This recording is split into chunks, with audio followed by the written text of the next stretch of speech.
welcome to Stash Chats.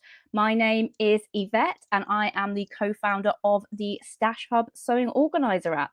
So every week I have the pleasure of talking to a different person from the sewing community about their sewing stash, what they're up to, and how they originally got into sewing. So it's always really exciting and everyone has got a different story to share with us every week. So I'm really looking forward to today's episode as usual. So right here in a bit, we're going to be chatting to Atia, who I'm sure a lot of you guys will follow as the Bright Blooms on socials. But before we kick off with the stash chat, do pop in to the chat. Let us know that you're watching and where you are joining us from. And then that will get the chat a bit warmed up and we can pop our questions for Atia in the chat later on as well. And before we get cracking with the stash chat as well, I've got a couple of little bits of Stash Hub news for you. So the first piece of news is that I'm going to be at the Harrogate Knit and Stitch show next week. So if you see me there, do say hi. I am going to be hosting the Stash to Style catwalk on Thursday next week. So we've got some amazing models who are showing off their handmade outfits using their stash. So do come and support them if you're going to be at Harrogate on Thursday. And I'm also presenting about Magic Mockup, which is what you can use to visualize your sewing projects. And that's going to be on Saturday at the Harrogate Knit and Stitch. So come and see that if you're going to be at the show on Saturday. And I'm sure I'm going to see lots of people around the show as well. And I'm going to try not to buy too much, but you never know. It's always dangerous at these shows, isn't it? And the other piece of Stash Hub news is that we are finally ready to release our big new update. And we're planning to release that tomorrow. And that is going to be really, really helpful for de-stashing. So that's all I'm going to say now, but do go and check on the Play Store and App Store if you're watching on catch up, as the new update might already be out. So that is the little news update from me. So let's introduce you to Atia. So Atia is an incredible content creator over at the Bright Blooms on Instagram. And I think color is a really core theme in all of her content, and I'm really excited to hear more about her stash as well, because I bet it's just so colorful and so inspiring. So yeah, let's get Atia into the chat. Hi. Hello. Atia. Hi Yvette, how are you? I'm good, thanks. Thanks for joining us on Stash Chat, Atia. Yeah, thanks for having me. I think it's I actually really enjoyed some of your content over on YouTube, and you know, I know you recently did the series about stash, managing your stash, which was really helpful for me as well. So we got chatting about that, didn't we, on Instagram? Oh yeah. Thanks for joining on So Sorted. That was really fun hosting that. I'd like to run a similar thing again next year. Just need to get all that planned out. Yeah, I think that's we all need that, don't we? Like every now and then, just a bit of a reminder of how to organize our stashes. Yeah, definitely. I think that's one of the things that I really loved about sort of discovering the sewing community as well, is that you realize that you're actually not alone in the kind of in the joy that you have, but also in like the struggles that you have, including like buying too much fabric and then getting overwhelmed by it. Yeah, definitely. I think I've been feeling that recently because I've slowed down a bit with the sewing, with other things that have been going on. And I've just kind of realized that the rate of buying and the rate of sewing have to be at least somewhat similar in order for you to not end up with massive piles of fabric. So that's something I've been working on this year as well. It's really difficult to strike a balance, isn't it? Especially when you're like, you're really busy or you've got a stressful time. You're like, if I buy a piece of fabric, that'll just be like a really nice treat and I've really earned it. And then you're like, I've earned too many treats now and I'm overwhelmed.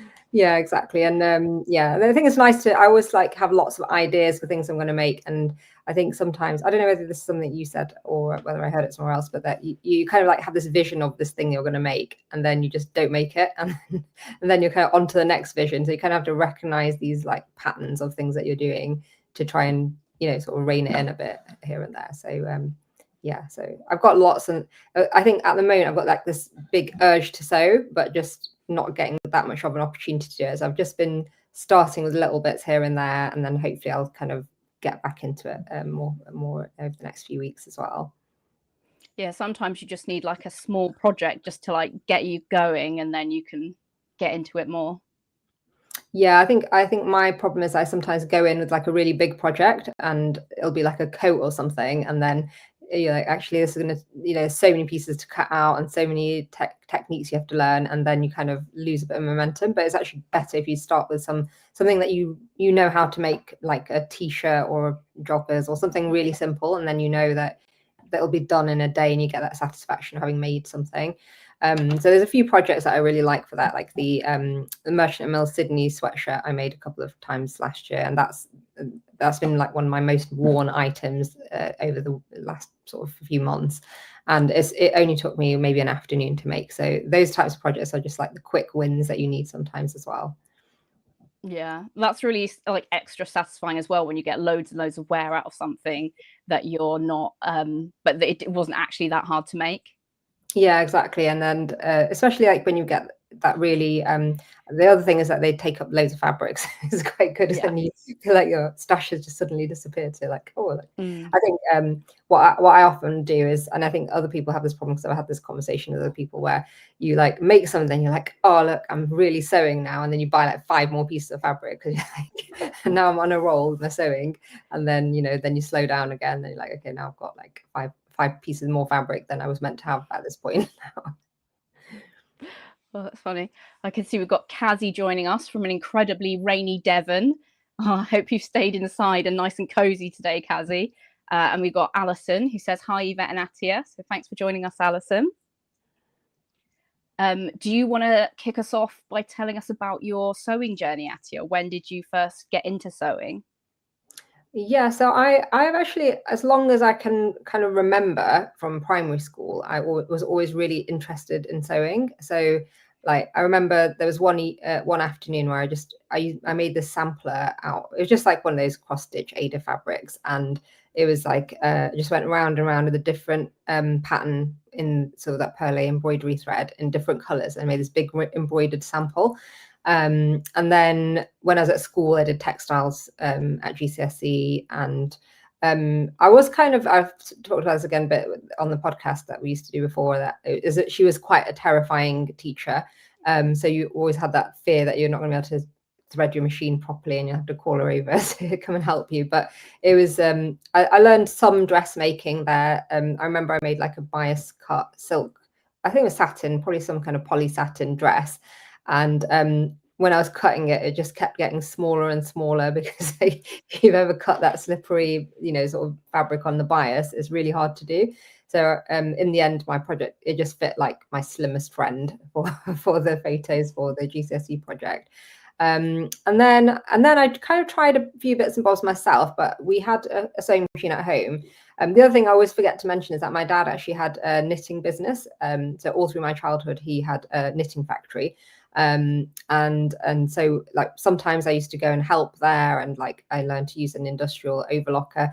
Or the only thing I used to do with it is I used to just finish the ends of the jumpers. So like just make sure the overlocking is not going to come undone at the ends, or like really small jobs like that. And then so I kind of had some idea how to use a machine, or like how to use sewing machines generally.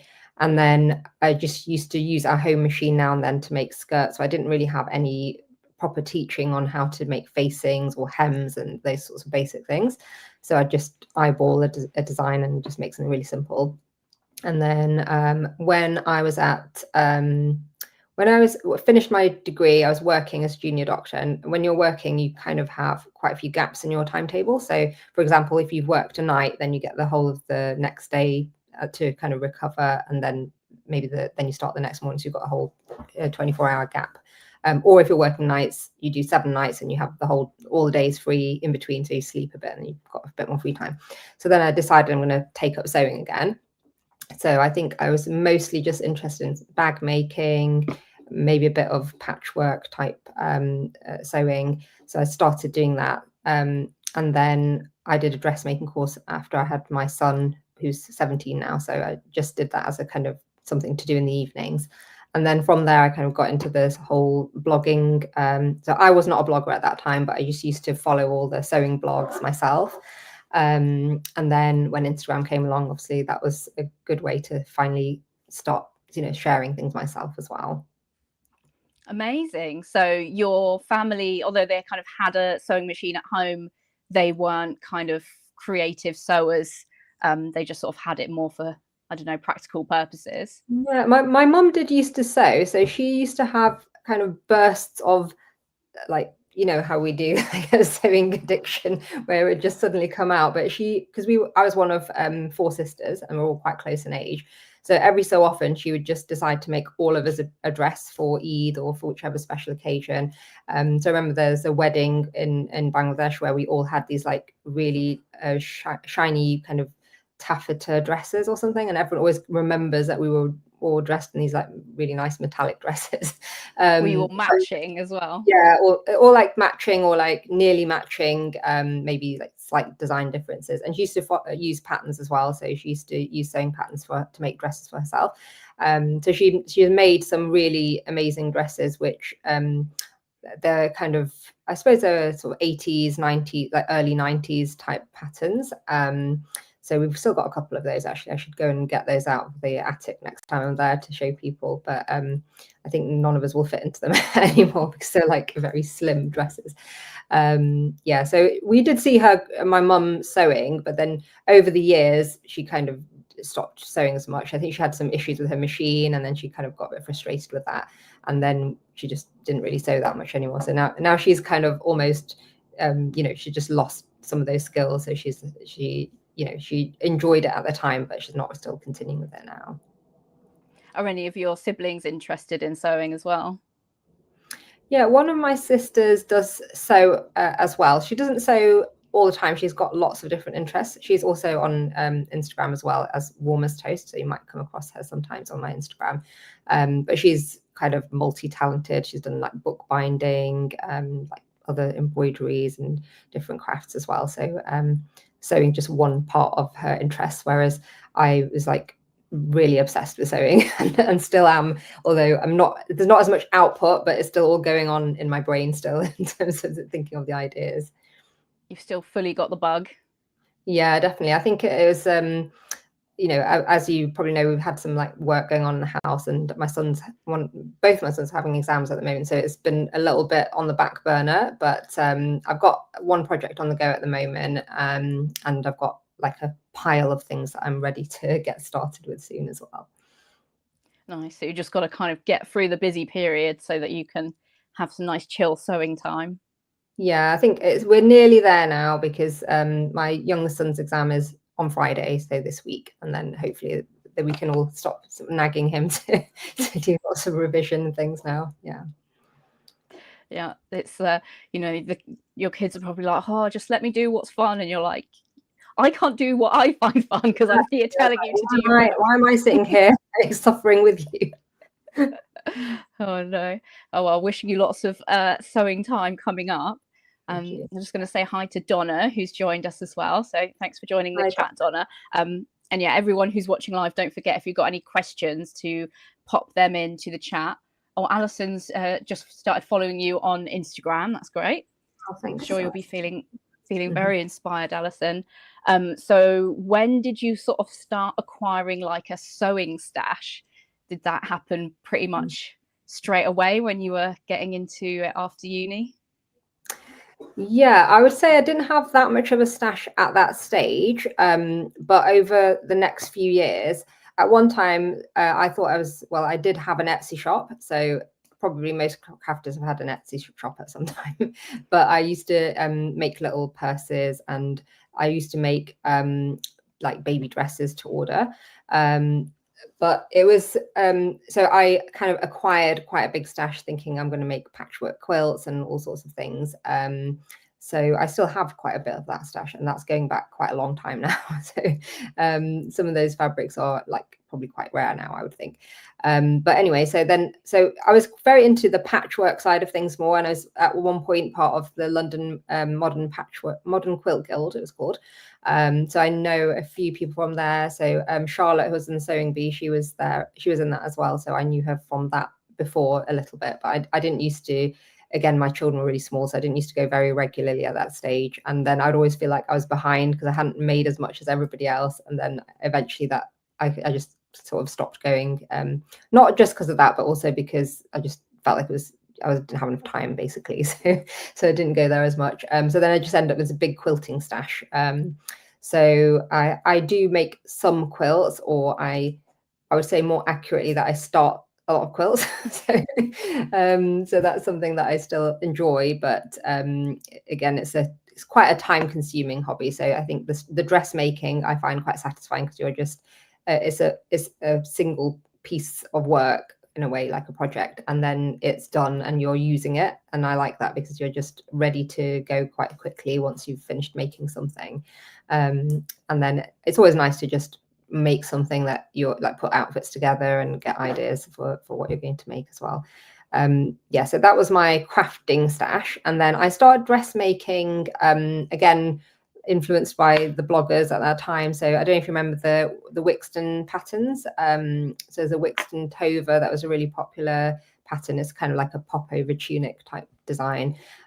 So I used to use some of those patterns, and then also the Japanese sewing patterns as well. So that's kind of jumping in the deep end in a way, because you're not only tracing a pattern from one of those big cheat sheets which are like overlaid with loads of different patterns, and then also having to work out the translation of the I mean, we didn't have Google Translate in those days, so we just used to look at the pictures and try and work out how to make something. So but I did make a few things from some of those patterns as well.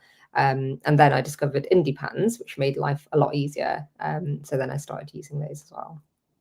Nice. And have you always been like crafting with lots of color in your makes? Yeah, I would say so, actually. I used to use, even when I was quilting, so one of my favorite quilting fabric designers is Anna Maria Horner, now Anna Maria Harry, I think. And she always uses like so much color in her designs. So, and that it's like so exuberant that now I'm a bit like, maybe it's like sometimes, you know, I guess like some of her designs are incredible, but they're very kind of you know, extravagantly colorful and patterned. So those are one of my favorite designs when I was learning to quilt.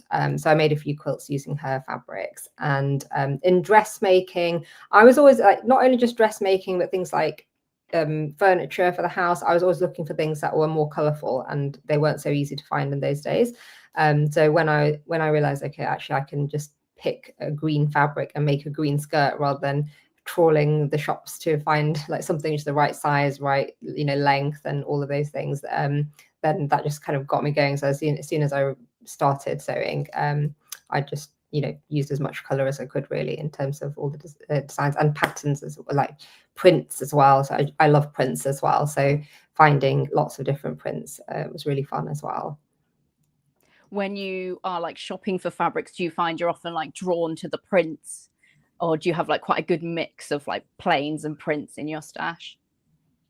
I would say it's probably 60 to 70% prints. And also when I'm sewing, I'm always picking the prints to sew. And then that's now led to the point where I need some more solids in there in the mix, because you can't put all the prints together.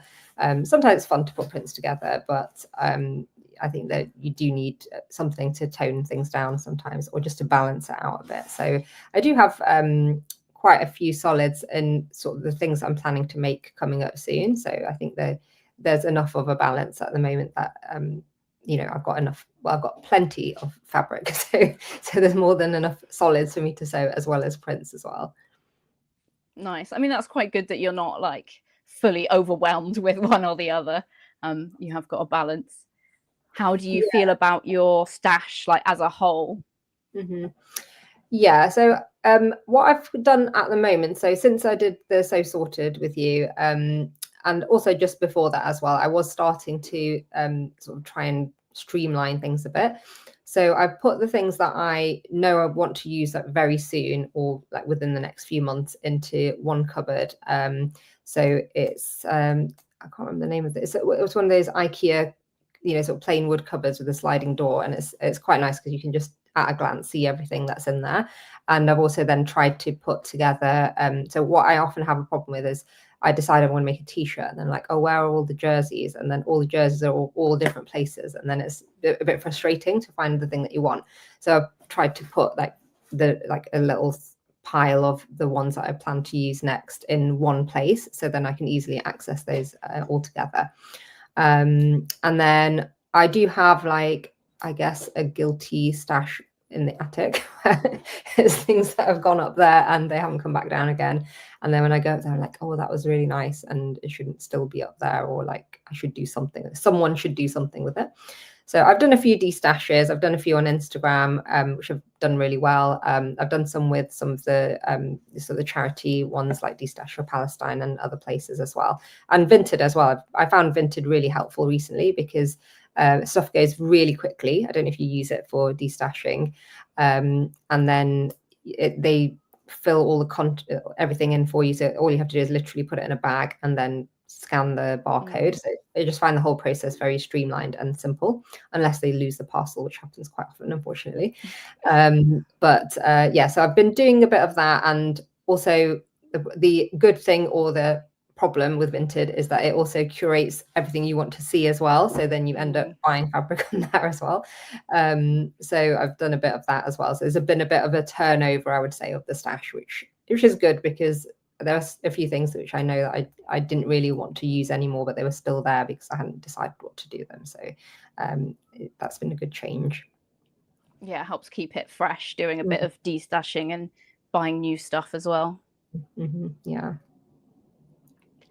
Amazing. Right, let us know in the chat if you've got any questions for Atia.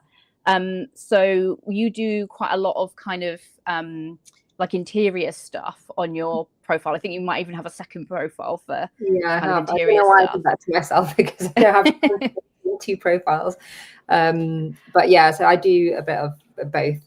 Well, I just have bursts of enthusiasm for whichever thing I want to do. And while I was doing all the house renovation stuff, so I used to post a bit more on there. And yeah, I think I need to find a bit of a way of posting everywhere in a way that works for me, because it's quite hard to maintain two accounts. Yeah, so I do enjoy that side of things, and I'm really looking forward to getting my sewing room all sorted as well, probably in the next sort of coming year as well. So I've got a lot of plans for that as well. Nice. Have you got like a color theme that you're going to do in the sewing room, or you're going to kind of keep it neutral and show off some fabrics? Yeah, it's not very neutral now, because I've just put a new wallpaper in there, which is blue, and it's kind of blue, pink, and red with it's very floral. It's kind of, it's not actually a William Morris one, but it's that kind of vibe. And then we painted the woodwork blue as well, like a slightly darker blue. But we do have a whole wall of shelves which are currently not matching anymore, so I need to decide what color to do those. And then we've got cupboards, so I'm trying to then organize the cupboards to be the useful stuff that I need for sewing as well. It used to be more of a general storage for family, and like coats and bags and that kind of thing. And now I'm like, no, this is my room now. Like, only I put my like clothes in there, like my coats. Like, obviously when you sew, you end up with more coats than everybody else. So I put some of those in there, and then I'm going to be putting some of my stash in the cupboards there as well. Nice. Well, that'll be a good excuse to sort of revisit some of your attic stash and see what's the priority to go into the shiny new sewing room. Yeah, I think, to be honest, sewing room's pretty full already. So I think I'm just going to have to make some tough decisions and start, passing things on to people who will be able to use them. Or, sometimes it's actually quite nice to go back and find something that you bought like a few years ago that you really loved at the time and you just haven't got around to it. And then when you actually use it, it's actually quite satisfying as well. So there probably will be a few things that will make their way back into the stash as well. I think when you were doing... Yeah, when you were doing one of your lives, somebody said that they had quite a good system where they had like labeled boxes in their attic, I think. And then they'd just send their husband to go and, like, say, get me box number 5 or something. And then they'd know exactly what was in it. So that would be the ideal system if, something like that could be organized. Because I think it is not realistically going to all fit in my little sewing room at the moment. Do you have like a favorite type of project to work on? Dresses, I would say. I always enjoy making a dress. So especially when you just like really get in the zone and you like within 2 or 3 days, you've got like a nice swishy dress. I really enjoy that process. So yeah, I'm making one now. I'm making the Elsa dress by Silver Saga, which was also in Tauco magazine. So I've got the magazine to follow the instructions, which is quite nice because rather than looking at a screen, I've got like a hard copy to look at, which I'm enjoying. So that's my current project. And yeah, so I think that's probably my favorite. The next thing I quite enjoy is just making like sewing with jersey, where you can just make it mostly on the overlocker.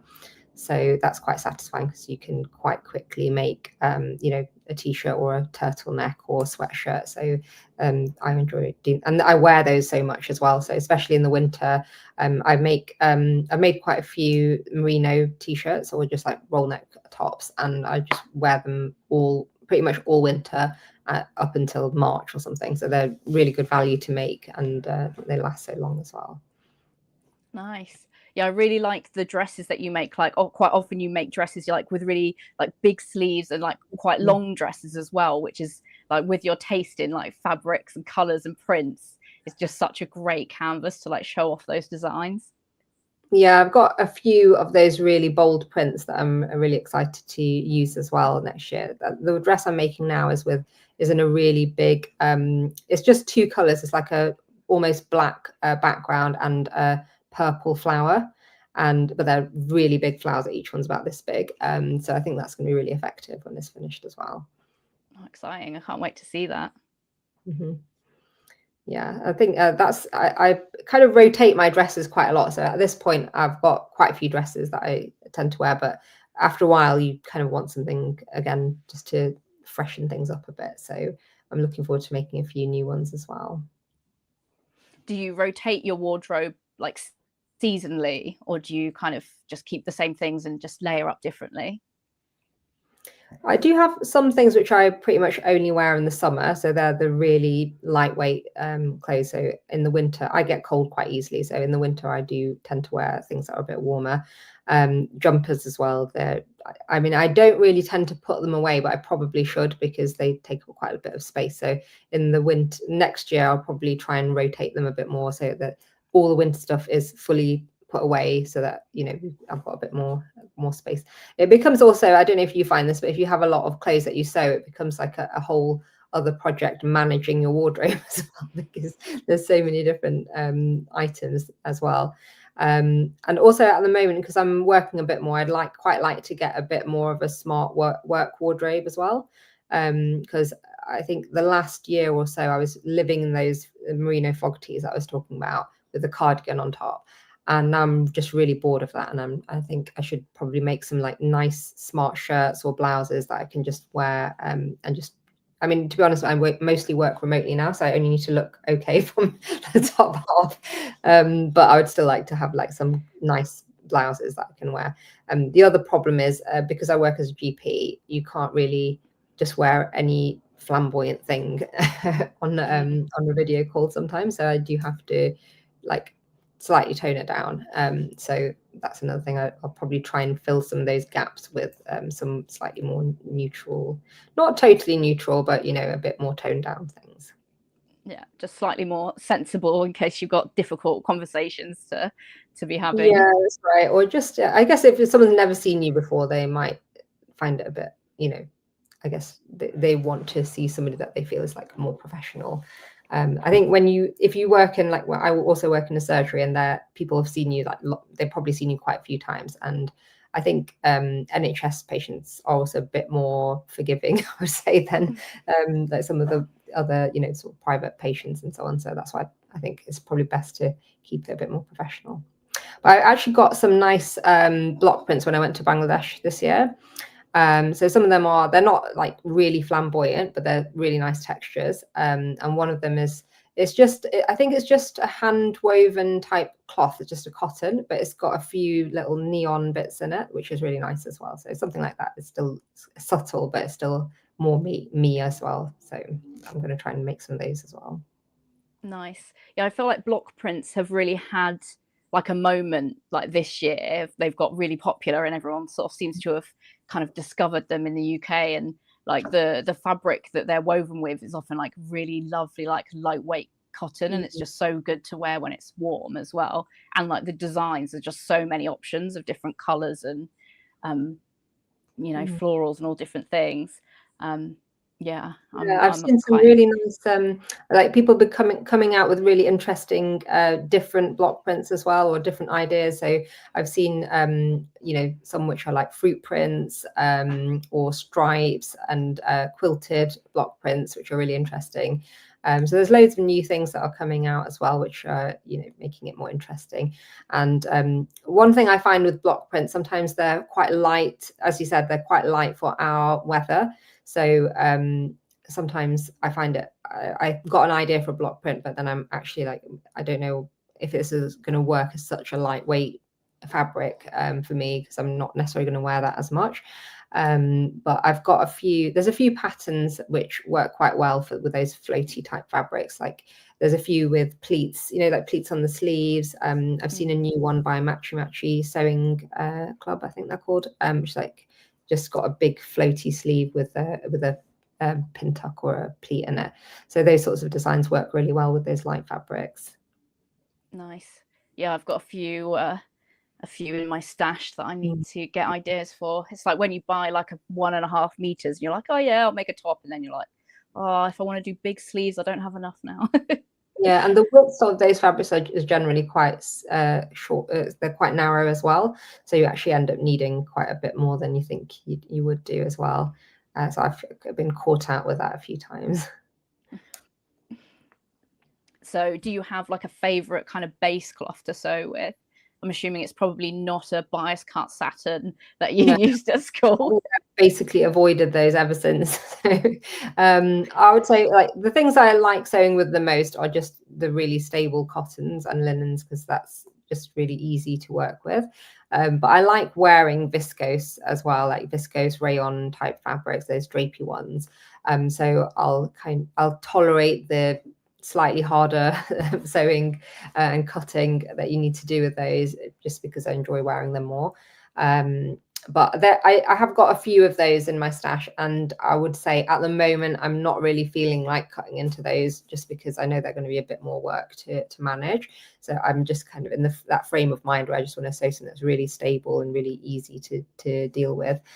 So that fabric that I'm using now is a cotton sateen for the Elsa dress, and that's really easy to use. So I'm enjoying that at the moment. I love a cotton sateen because it's so easy to sew, but then like the slight like shininess to it just looks so luxurious when it's sewn up. Yeah, it's also really lightweight, because some of them can be quite heavy. So this is still really light, so it feels nice and drapey as well. Nice.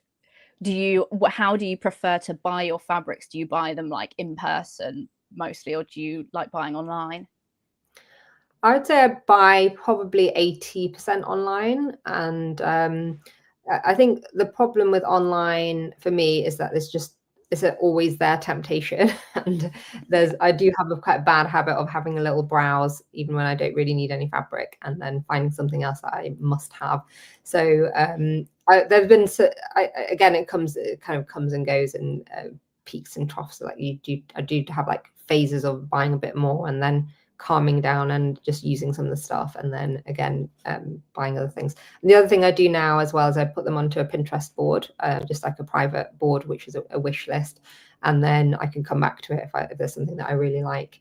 But as I think we were just saying earlier, that obviously with fabrics, they are fabrics which are more unique sometimes, and then you can sort of be at risk of missing out on something. So there's a few times where I've missed out on something and regretted it. But recently I bought this lovely yellow fabric that Sister Mintaka had, and I think that was just an exclusive of hers, which would look like a cross stitch sort of design. I don't know if you saw that one. And then she was like, "It's gone now," and I was like, "No." And then she managed to get some seconds back in, so I managed to pick some up of that. But there's a few things which I know if I'm still thinking about it, like a couple of months later, then I probably will like to have it in my stash eventually. But there are certain things that I now try not to buy, like denims, because denims, there's not that much variation. I probably have a few pieces in my stash already, where I plan to make a jacket or jeans. So I try not to buy those. So I just like don't look at anything denim related until those the ones I've got in my stash have been used up. Yeah, stuff that you are likely to be able to get any time. Yeah, You don't want to build up too much of a stash. It can wait in the shop and not take up space in your house. yeah, exactly. Yeah, so you kind of don't want your stash to become the shop as well, because Yeah. it's actually fun in some ways, because what I find at the moment, so we're trying to like save up a bit more at the moment, so I'm trying not to spend as much on my hobbies. So it's nice to have a stash, then you can sort of dip in and out of that, and you're not spending money, you're still using something that's new. Whereas I wouldn't necessarily want to go out and buy lots of new things at the moment. So it's good to have a bit of a stash, but obviously you don't want to let it get too out of hand. Yeah, that's the great thing about shopping your stash, isn't it? It feels like it's free because you already paid for it in the past. Yeah, especially if you manage to get a few more bits out of it, like a pocket or a child's outfit or something, then you really feel like you've got your money's worth out of the stash as well. Yeah, that's like the most satisfying thing, especially if you buy less than what the pattern asks for, and then you do manage to get it fully out of it, and there's like nothing left. You're just like, oh, Yeah. winning. I mean, so it can come back to bite you if you like get really cocky, start cutting out, and then you're like, wait, I need a back skirt as well, and there's not enough left. But out with cross grain and patching bits together. I've had to do that before as well. But yeah, I think I'm a bit more mindful now that I don't want to have like lots and lots of scraps as well, because I find it really hard to get rid of things like that.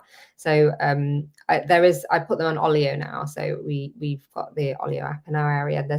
There's a lady who comes and picks them up, and she shared on Instagram that she's part of, I think, a community group where they do mending. So she was using some of my scraps for mending. So that was really nice to see. It's nice to sometimes know you can pass it on after you've finished, you've got your use out of that item, and then there's somewhere else it can go. But also, lots of scraps always end up just being hard to deal with and manage as well. Yeah, well, that's really nice that you're able to find someone who'll take them and also, see that they're putting them to good use. That's really satisfying. Yeah, she made a really nice book quilt out of some of my fabrics as well, and she sent me a photo of it. So it was nice to spot the things that were from my stash in there as well. Yeah, so that's been nice to pass things on as well. And I also have the Modern Sewing Company Zero Waste Poof pattern, so that's on my list as well, to make a couple of those as well, to hide some of the scraps that I really can't bear to part with yet.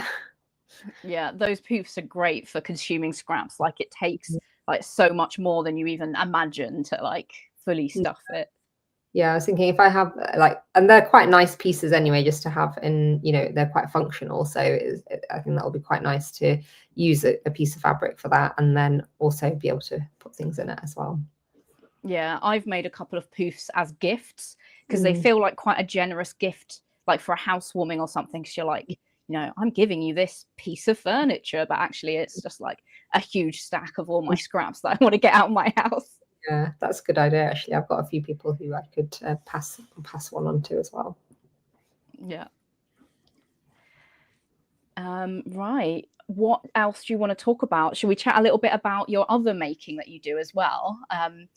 So you're a knitter as well, aren't you? Yeah, I've been really enjoying the knitting recently, because it's a nice sofa craft. So you can just, at the end of the day, when you don't always have as much energy for sewing, because I used to sew a lot more in the evenings, and it would be like once the kids have gone to bed, 9-10 o'clock, and then be sewing till 1 a.m. and then staggering to bed after that. But I just don't have I don't know, I just don't really feel like doing it at that time anymore. So I'm usually trying to find sort of daytime hours to sew in the weekend, or during the day here and there, and then in the evenings I'm kind of more on the sofa knitting. Me and my daughter are watching Gilmore Girls, so that's quite fun to do. So we watch that in the evening with our knitting, and so I do like doing test projects now and then. But with knitting, I've always been a bit worried that I'm not going to be able to finish on time, because I'm a bit of a slow knitter. But I'm doing a test knit now, which is a sleeveless vest in a kind of chunky yarn. So that's should be meeting the deadline. So I've been doing a bit of that. And I've got a few other sort of winter projects to make as well. I've got a new baby niece who I want to make a few things for as well. Oh, that's really cute. So for your knitting, did you knit the jumper that you're wearing now? Yeah, I did. I haven't worn this that much because the gauge is very slightly off. And I actually ended up knitting this jumper. I think I only finished it on the 3rd attempt because every time I knit it, I was like, oh, it's turned out a bit small. So, and I just want it to be perfect. So it does fit, but not like, I actually like wearing things quite loose now. So I would probably have knit it another size bigger than this, but the yoke is really effective. It's actually really easy to do, but it just looks it's really amazing. And again, it's that really nice color combination as well that I like, because I quite like, it's not quite a primary like primary red, blue, green sort of color, yellow colors, but it's a bit softer than that. So I really like this as well. That's really pretty. Yeah, I'm not much of a knitter. I've done a few like hats and scarves, but like the idea of like frogging something back, I just can't even. Oh gosh, like like unpicking sewing's bad enough. Yeah, my husband gets a bit upset if he sees me like like frogging a whole jumper, and he's like, all those hours wasted. But I have actually undone a couple of jumpers that I just don't wear at all recently, and it's actually been better because I know I'm never going to wear that again, and it's probably not something that I can sell, because I've tried putting a couple of things on Vinted and they just don't really sell. So in the end, I just said, okay, I'm just going to undo the whole thing and then I can use it for something else. So yeah, it's in a way therapeutic as well to reuse something that you're not going to use otherwise. Yeah, it's good recycling. Yeah, that's the thing with knitting, is that you can actually do that, whereas with sewing, once you've cut it, you probably can't really do much else with it other than use it up. So you do have to make sure you get it right a bit more in that sense. But obviously you don't want to waste your time knitting something for hours and hours and for it to turn out too small. I've actually ended up giving quite a few of my jumpers to my daughter, because she's nearly 13, so she actually fits into all the things that I made slightly too small for me. So she's inherited a few. That's really nice. Do you make a lot for your family, or do you mostly make for yourself? I would say I'd mostly make for myself now. I have made things that I used to make more for them when they were younger. I do make quite a few things for my daughter, just because I feel like I just enjoy it more than, as the boys' clothes can be a bit utilitarian and a bit not that enjoyable to make sometimes. But I have made my son's shirts before, so they're quite, there's a lot of detail that goes into a proper shirt. So some of the Oliver and S patterns, there's one which is like a full proper shirt with a yoke and all the nice sort of features. So I made a couple of those before. And my son does want me to make him a quilted vest. He said he expects one this winter. So I made that jacket that was really popular everywhere the last couple of years, that quilted, like khaki kind of fabric quilted jackets. I made one of those a couple of years ago with that Mind the Maker quilted fabric. And then I ended up, I think, I don't know why, I bought a couple more colors in that. So he's been eyeing up one of those to make him a vest. So I think he kind of wants a jacket more. So if anyone's got any ideas for a boy's jacket pattern, then that would be helpful. But yeah, I'm gonna try and make one of those, because that fabric's actually, although it's slightly slippery nylon fabric, it's quite nice it's really nice to wear. It's really lightweight and warm, so that's a good one for winter. Nice. That's one way to put your order in. Demand your expectations. Well, I haven't actually made him anything for a very long time, so I think it's about time that he gets a turn, because my daughter gets quite a few things. So I'll make her skirts, because they're pretty easy to do and she wears them quite a lot. I've made them both, well, the two younger ones, the Tula trousers by Paper Cut Patterns, because they're just a really easy sweatshirt, well, joggers type pattern, but you can use them for wovens as well. And it's got a faux fly front, so it just looks a little bit more detailed than the like just a simple drawstring trouser or elasticated trouser. So I've made a few of those. Nice. You're not subjecting them to all matching outfits now that they're in their teens. No, they've never really been matching because they're all because boy, girl, boy, and they're all quite they're different in ages, so they've never really had to be matching unless it's like a wedding or something. Then they might be somewhat coordinated, but otherwise not.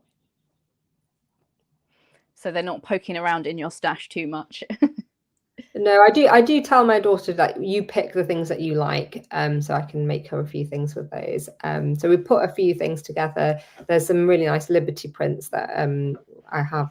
There's this, I think it's like a strawberry print or something that from a couple of years ago. So those are kind of on my list to make for her for shirts and blouses. That's really cute. Is she interested in learning how to sew? Yeah, she does know how to sew. So she's used the sewing machine, but we haven't been practicing recently.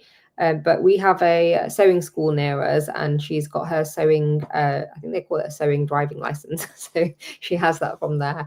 And she really enjoys hand sewing. So she makes lots of felt toys and little decorations and badges and that kind of thing.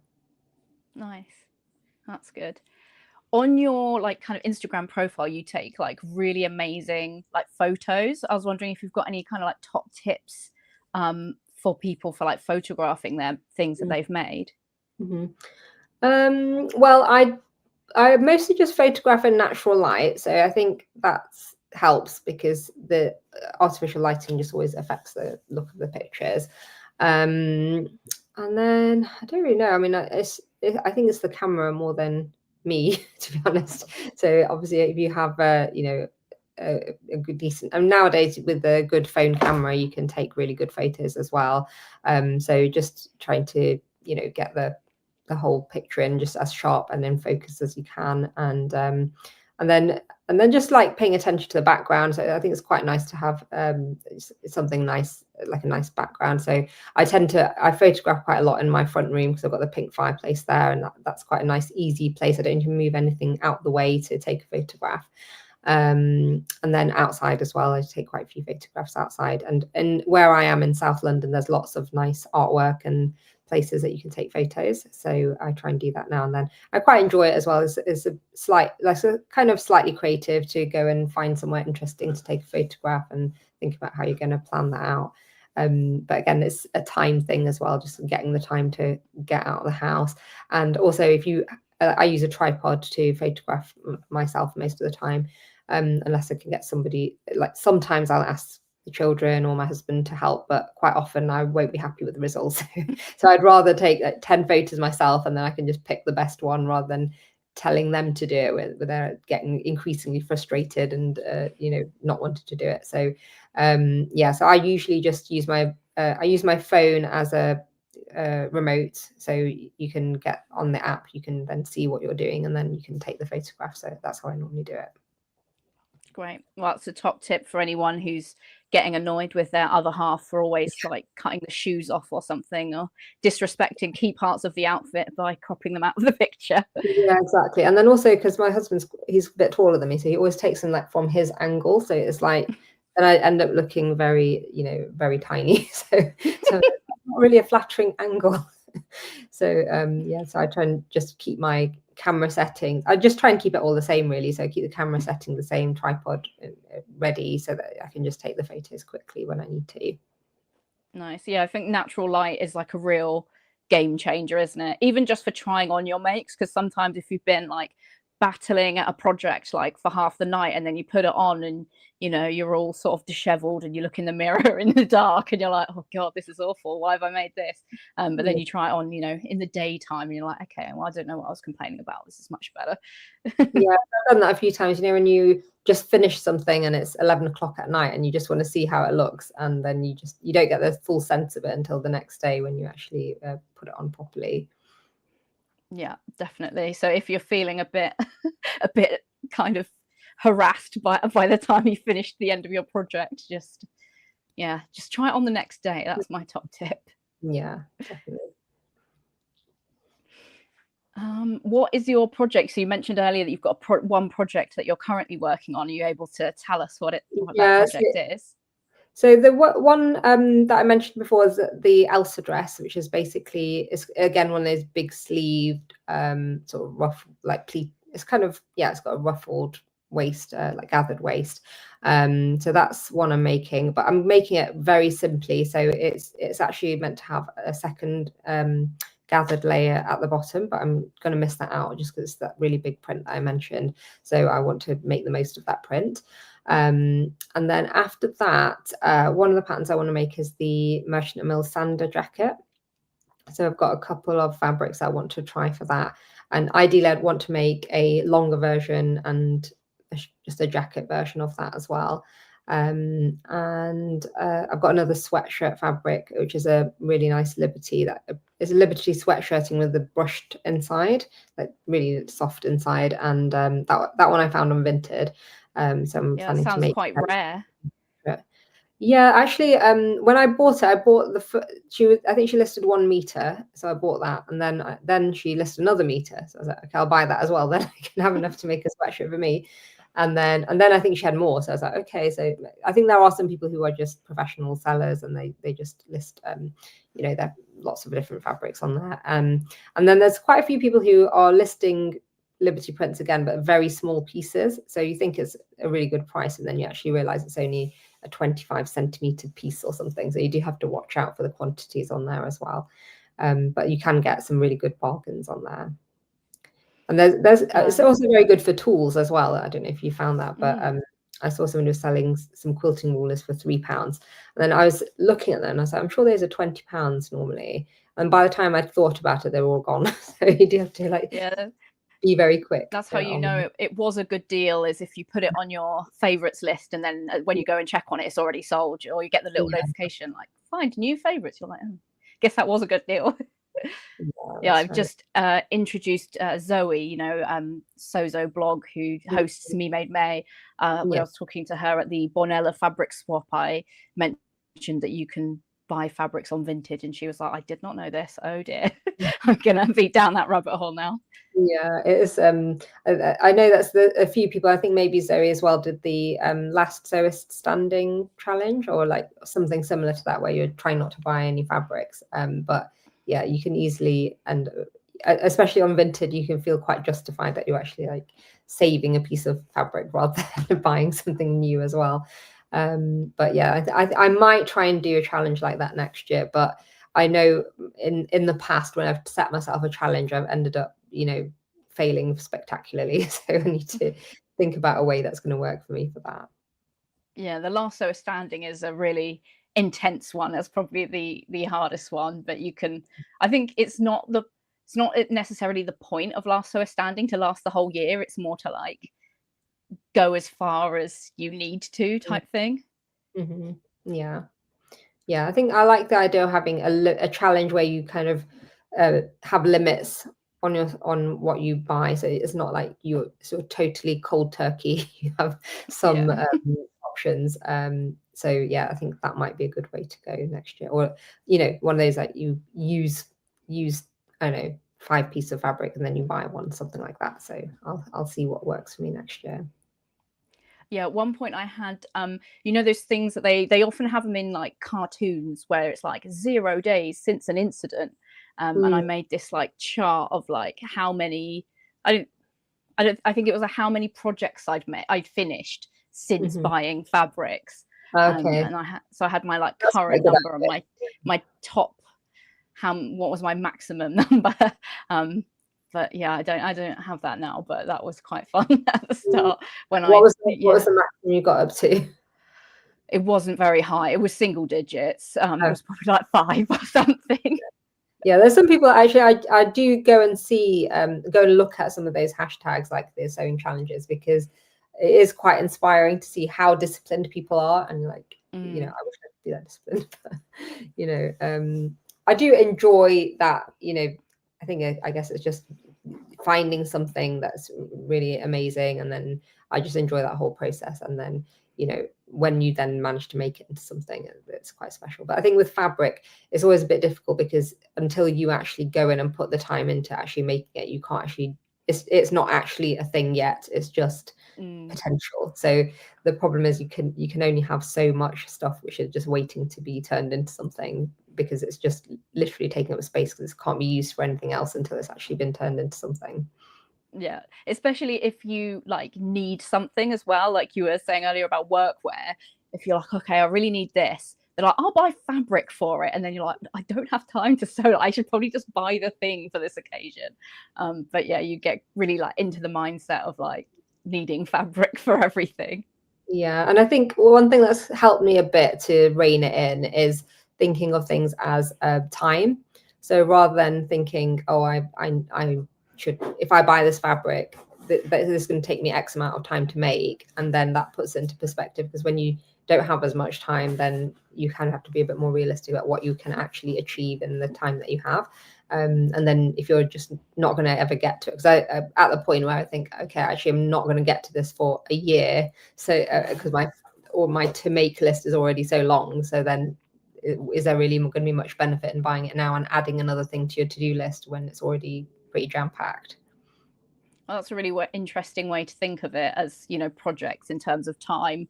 Because the idea of like thinking of your time as money as well is something that I kind of, it took me a while to like get my head around it, and now I'm like, you know, I quite, when it's like, oh, I could, do X myself or pay someone to do it for this much. I'm like, okay, well, I might as well pay someone to do it. But then with sewing, it's sort of not like that, because it's like your enjoyment as well. So thinking of like your, you've got your budget of time that you have available. It's quite an interesting way to think of it. Yeah, and also I think the thing with sewing is that we all get more satisfaction from wearing something that we've made ourselves rather than just buying something. So it's, that's why you always think, okay, actually I would like to make that, but then at some point, particularly if it's something which actually will take quite a bit of time to make, like a coat or something that's a bit more complex, then you do have to think like how many coats am I going to actually make in the next year or so. So because I saw that you said that you try and keep about 40 pieces of fabric, I think you said, and I've got like far more than that, and probably not quite sewing at that rate at the moment as well. So that's why yeah, I'm trying to sort of keep it under control at the moment. Yeah, so the way that I figured out how much fabric I want in my stash was to try and figure out like how much I can sew in a year, and then not keep more than like a year's worth of meterage, because I know that in like a longer time frame, probably my tastes will change, and I'll get different ideas and different skills and stuff. But I might need to like adjust that total if my sewing stays at its current rate, because I haven't been able to do very much recently, and I'm still acquiring quite a lot of fabric. So I'm on a bit of an accumulation streak at the moment. Yeah, I think it's really hard to keep the balance of coming in and going out to be sort of roughly even, especially when there's so many people now who are selling dead stock fabrics, which are like incredible fabrics, and you're like, this is my one chance to get this fabric, and it's really special. So yeah, but I do find now I've kind of got to the point, because say for example I like yellow fabric, and then I bought 4 or 5 things which are yellow, then you're like, well, you don't really need something else yellow at this point. You probably need to use something that you've already got in that color, and then start looking at something else. Because I've got I had a nice palette planned for last autumn winter, so not this autumn winter, the one before, which was basically like nice dusty lilac mauve type colors, and then mustard, and then some dark pinks, and I was like really excited about making them, and I didn't make any of them. So now I'm like, that's got to be my color palette for the next however long until I've actually used them up. So yeah, so it's best to then not keep what you like, so it's you then end up just buying the thing that you like lots of times. So there's a limit to how many times you should actually do that before you actually end up acquiring too much. Definitely, yeah. It's worth being aware of like what your fabric weaknesses are and what your kind of current obsession is, and not going like too hard into buying loads and loads of the same fabrics. Yeah, exactly. Yeah. I was saying to you that knitting came for me before sewing in a way, because I started knitting before I got back into sewing as an adult, and there was a big culture of hoarding yarn. So like it's people would basically put something on and it would go in seconds. So particular designers were like really popular designers, and because it was hand dyed yarn, it would just come and go like in seconds. So there'd be like this big stampede to go and collect all this yarn. So so I think that kind of hoarding mentality was, I think it's almost celebrated in a way, as in it's kind of considered to be a good thing. And I think we sometimes need to get out of that mindset that we don't need to collect that much. Because I've seen there's a few sewers who they just keep maybe 3 or 4 fabrics, or like one shelf of fabric, and then they don't have a stash. They just use that and then they replenish it as they need to. And I sometimes feel a bit envious of those people. Like, actually, I would maybe prefer to be like that, but so far it's not something that has been achievable. So maybe it's just not my personality type, but it's an ideal which I like, but it's just not happening at the moment. But when you've got your like just the things that you're really excited to sew in your sewing room, then that will at least kind of ease you from the like choice paralysis of looking at your whole stash. But you've still got that collection to shop from if you're like not buying at the time. So I do enjoy having a stash, but yeah, no, I don't think you should aim for a mega stash necessarily. Yeah, I think I know what size of stash I'm comfortable with now, and it's a bit bigger than that. So I think once I get it to that point, then I'll know, okay, now I need to not buy anything else, or just one in, one out at that point. So I agree with you. It's nice to have a stash, but just not to have masses of bags in the attic. you know, things that you don't know what's in there, and then you're like, okay, that should be turned into something. Because when I've done these stashes on Instagram, people have messaged me and they said, oh, I made this thing out of your fabric. Oh, that's really nice. Like, wow, that's really nice. It's actually reached its potential, whereas it would have just been sat in my stash and still not seen the light of day for however long. So I've been enjoying seeing other people make things as well. It must be really exciting as well when they make something that you wouldn't have imagined like to do with that fabric, and then you're like, oh, I can't believe like you've come up with this completely different idea and now it looks amazing. Yeah, I think that's really nice because everyone's got very different taste. I the other day accidentally received somebody else's print delivery from like the A0 prints for patterns, and I was like looking at them, I was like, these are like, I would never have chosen these patterns. They're so different, but obviously everyone's got their own style and way of doing things. That's what makes sewing so interesting, because everyone's just got their own ideas for how they want to make things and style themselves as well. Oh, that's really exciting. That's one of the things that's really good about the sewing community, isn't it? That you just get so much different inspiration from everyone's different style, and even if people use the same patterns or fabrics, stuff can look completely different. Yeah, definitely. And each person has their own distinct style as well. So you can sometimes sometimes people say to me, oh, I saw that and I knew that was your picture or something, so it's really nice to develop that distinct style as well, and then also just see what everybody else is doing, get inspiration from them as well.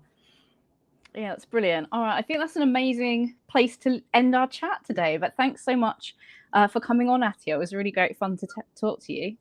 Thanks for having me. I really enjoyed that, and it's given me a lot to think about as well, so thank you. Excellent.